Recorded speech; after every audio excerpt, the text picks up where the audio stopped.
waad salaamaya meel kasta oo dunida joogtaanba waxaan halkan fariin uga dirayaa madaxweynaha Soomaaliya dowladda Soomaaliya prime ministerka iyo baarlamankaba inta saxiixan inta fiican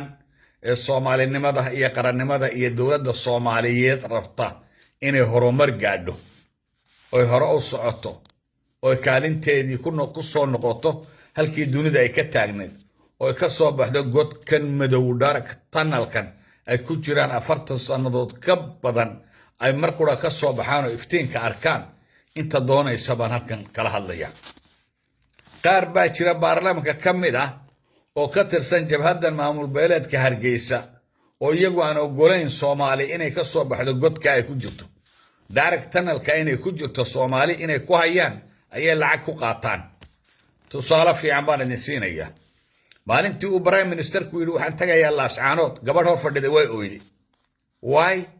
waxay diidaysaa horumarka waxay diidaysaa Soomaalinimada waxay diidaysaa midnimada shaqadii meesha ay u joogeen ayaa ka qaldamaysa oo si kale ayay noqonaysaa waji kale Soomaalinimadii baa soo ifaysa iyaguna waa dadkii Soomaalinimada ku fadhiya ee markastoo Soomaaliin ay hadasho doonayso ama arrimaheeda ka wada hadlaan halka la soo joogsada Somaliland waa dawlad gaar ah kuwii oranay kuwii bay kamid ahayd Soomaali diidka kama jabhadan Hargeysa joogta ee Soomaali diidka argagixisada dadkii matalaya bay kamid ahayd wayna idin la joogan dadkaasi baarlamaankana waa kamid dawladana waa kamid madaxtooyadana qaar baa jooga haddana Soomaalinimada ma jecla mana ogola Soomaali horumarta ma ogola inta waxay ku wadaan qorshe Soomaali argagixis ay ku wadaan in habeen dharaar Muqdisho la qarxiyo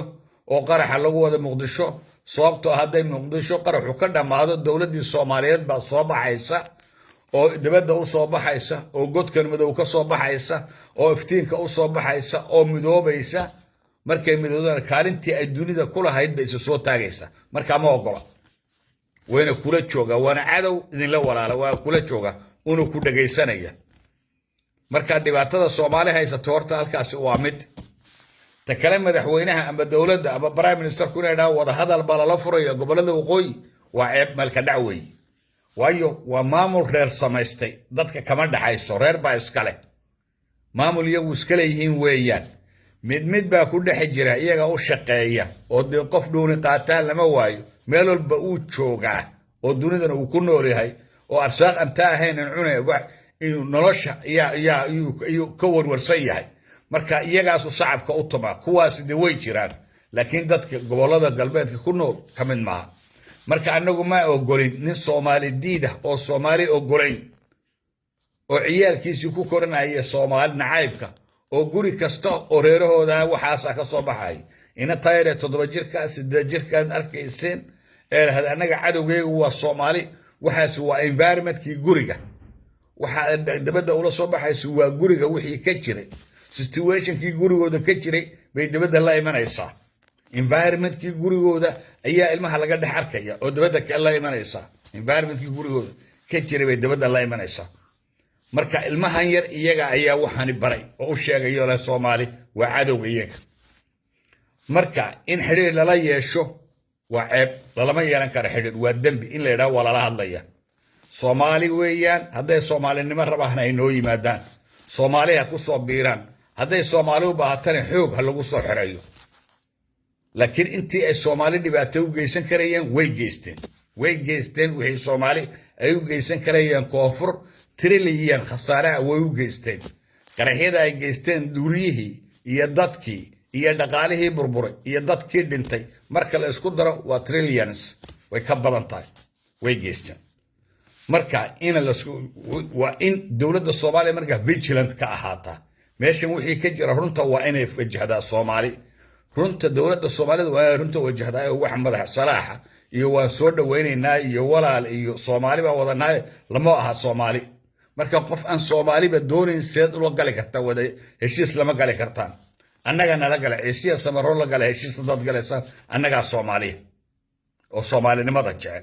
laakiin inaan Soomaali ba doorin oo caalan sita meel alla meel dunida ka jiro aan la garanayn sita 4 sanadood baalka daayeerka leeyahay ilmihiisu haduu dhinto uu sita ilaa lafa kala daadanayo hooyada daayeerku ilmaheedu markuu dhinto way sidataa dubabka ka dhici lafaha kala daadan uu qurmi markay lafuhu kala daataan buu ka tagaa marka waa maamul sidaasoo kale iyay u sitaan dowlad aan jirin iyo calan aan jirin bay sitaan ma garanayaan waxaan inay been tahay carruurtoodina waxaase u sheegeen marka heshiis iyo wadahadal inaad la gashaan waa dembi ta kale waxaa jirta dunidan aan ku noolahay madaxweyne saaqida oo markii meeshii dowladdii u qabtay liidarshibkiisii ku saaqiday iyo ku guulaystay markaa tusaale fiican baan soomaali idinka sin iyo dunidaba soomaali waxaa tusaale u ah muuse bixi ninkii la odhan jiray maamul baa loo dhiibay ciidamaa loo dhiibay qalab baa loo dhiibay waxaa la yidhi intaa dadka ku hogaami hortaana waa lagu soo hogaaminaye markiiba wuxuu sameeye qabiil buu galay markiiba saaqidnimadii buu bilaabay reer hebel baan ka adkayn awowgaa baan ka adkaa adeerkaa baan ka adkaa waana beentii awowgiina waa la addoonsan jiray aabbihiina waa laga adkaa isagana soomaali baa ka adkay oo reerahan uu leeyahay waan ka adkaa iyagaa ka adkaa been buuna sheegaya naftiisa marka adeegaa iyo cuqdadaa ku jirta ayuu rabaa inuu idhaahdo iminkaan idinka adka iminkana wixii lagu sameeye waad ogeed waa daarood waxa reerka uu sheegaya marka waxaa ag joogay ina maxaa la idhaahdaa odagani maxaa meesha jooga kuwan iminka baarlamanka jooga kuwan guddiga nabadgelyada la yidhaahdo ee uu samaystay odagii qabyaalad ciro nin la yidhaahdo ayaa iminkana yimid oo kaba darankii hore akbar qabiili haddaad maqashaan dunida aan ku noolahay akbar qabiili soo mara waa kan ciro la yidhaahdo waa qabyaaladii oo socota oo nool oo kaba gashan oo aamusan oo foorarta weeye waa qabiili uu kala qaaday dadkii uu kala guray gebigiisaba waa niga arkay marka madaxweynaha saaqiday waa musabix madaxweynaha guulaystana waxaa ka mid a firdhiya ninka la yidhaahdo isagoona ciidan haysan oona hub haysan oo waxba haysan ayaa madaxweyne loo magacaabay maantana wuxuu marayaa inuu yahay madaxweyne dunidu aqoonsan tahay oo dadkiisiina ay yihiin dad dowlad soomaalida aqoonsan tahay oo haddii lagu soo duulo dowladda soomaaliyeed ee difaacayso shicibkiisii iyo dooritaankii iyo welkii dadkiisa ayuu ku hogaamiyey oo isagoona waxba hayn buuri dagaalka gala waa adiga arkaya baakoorad bay ku qabsadeen ciidamadii muusabixi iyo wixiisii oo dhan waa kuwa meesha ku xidhay ay meesha ku xidhan yihiin marka ku ina jirda la yidhaahdo islaantii markay qudbadaynaysa lahayd guriga markuu dumo markaan laascaanoo duminana waan qurxinaynaa kuwa ka qurux badan baa dhisanaa baa le wadahadal baan galna yuu la galaya wadahadalka ninkii muusabixina sacabka u tumaayey laascaanood la dumina sacabka u tumaayey odayaashii lahaa kuwan laascaanoodna dagaalka ha joojiso somalilandna dagaalka ha joojiso kuwalaaba sacabka u tumaysa ood garab joogta ninkii soo duulay ee dadka ku soo duulay ee agreshanka ahaa ee dadka dilaya ee ciidanka watay miyaa xabadda joojiya mise ninkan lagu soo duulay ee hooyadii iyo aabbihii walaalihii difaacay markaasuu le wada hadal baan galaynaayo waxaan ka wada hadlaynaa maxaabiistu waa maxaabiist dagaal oo soo duushay waa aggression sharcigii dagaalka lagu qaadaya iyaga waa dad soo duulay oo dad fadhiya oo guryahoodii jooga oo dhulkoodii jooga ku soo duulay marka no point in laga wada hadlo maxaad kala wada hadli oo dhulkii dadka dumiyey weeya kuwaas marka waa dambiilayaal maxkamad mooyaane firdhiye ma soo daynayo marka hogaamiyaasha guulaystay waxaa ka mid a firdhiye waxaa ka mid a dani ood arkayseen ciidankiisii siday u dagaalamayeen soomaydaan arkayn dani dameeray wateen oo awr bay wateen way lugeynayeen habeen dhaar way lugeynayeen waxa la wixii argagixiso ka yimiday ceeri gaabe ee qoladan argagixisada sponsorka oo soo dirtay uu ka farxashay marka waa hogaamiye dadkiisii mideeyey oo doonitaanka dadkiisii iyo shicibkiisii ayuu ku shaqaynayay firdhiyana waa saasoo waa hogaamiye guulaystay hogaamiye saaqidana waa muuse biixi oo kale waxaa jira dunida hogaamiyayaal guulaystay dalka la yidhaahdo sangabuur dadku way dhimanayeen gaajo u dhimanayeen haraad bay u dhiman jireen 1,000 qof baa dhimanaysa dunida meeshii ugu dhimasho badneed weeyaan gaajo loo dhinto sangabuur bay ahayd ninka prime ministerka marka ay doorteen ayay ka baxeen wixii maanta iyagaa dunida ugu dhaqaalo badan dad waxaa ku nool shiine iyo maleesiin madaxweynihii ninkii prime ministerkii ay doorteen baa dhulkoodii janno ka dhigay waddankan africa la idhaahdo ruwanda waad ogeedeen waa kuwa isqaday ee isdilay ee isbaabiiyey maanta waa dalka ugu horumarsan africa maxaa keenay hogaamiyahoodaa keeno 4 saacadood baan seexdaa buuri habeenkii gebigoodaba waka hogaamiye guulaystay iyo hogaamiye saaqiday sida musabixi waa saaqid dibad yani nabur buu xanuunsanaya waa nin buka xanuun baa hayay xanuun daarood baa hayay maantana waad ugu sii darteen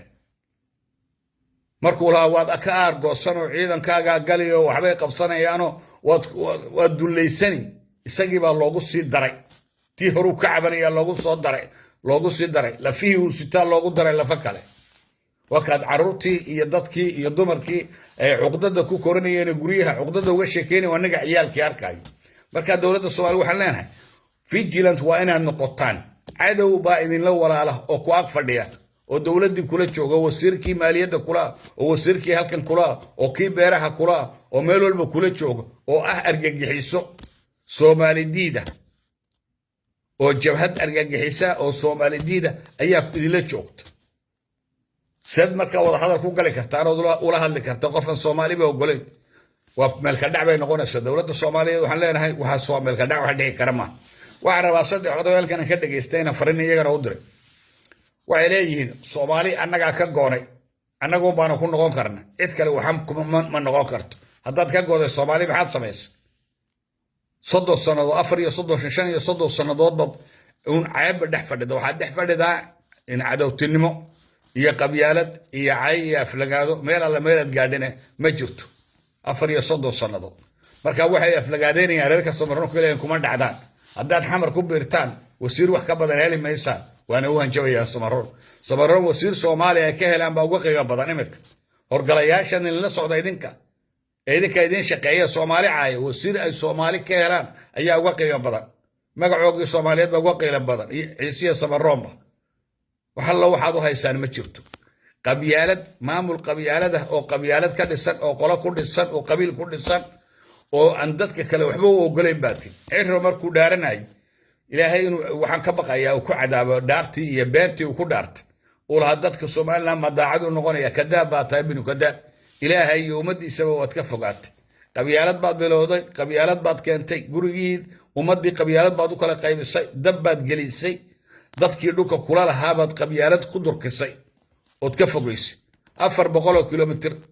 600 kilomitir 200 kilomitir baan ka degannahay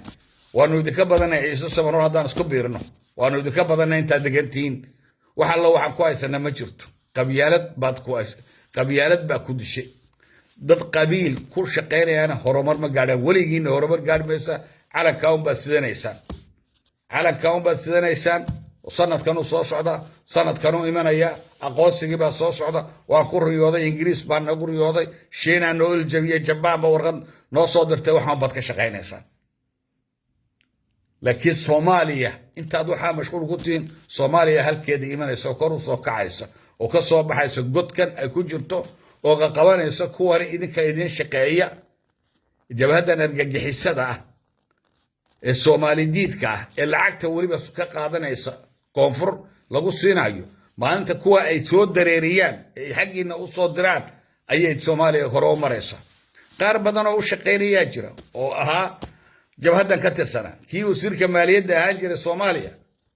Bailey qoladan uu ka tirsanaa markii hore maanta waa gacan yaraha cirro weeyaan 100 miidhan kuwaasoo miidhana idinkula ila jooga oo laba wajiilayaala ayaa la jooga Soomaali oo dhaqaalahooga guranaya aad baa idin salaamaya Soomaali iska jira cadowgeeni la jira cadowga iska jira cadowgiina iska jira dad baa ka xun Soomaalinimada dowladana idin kala mid ah iska fogeeya oo ka digtoonaada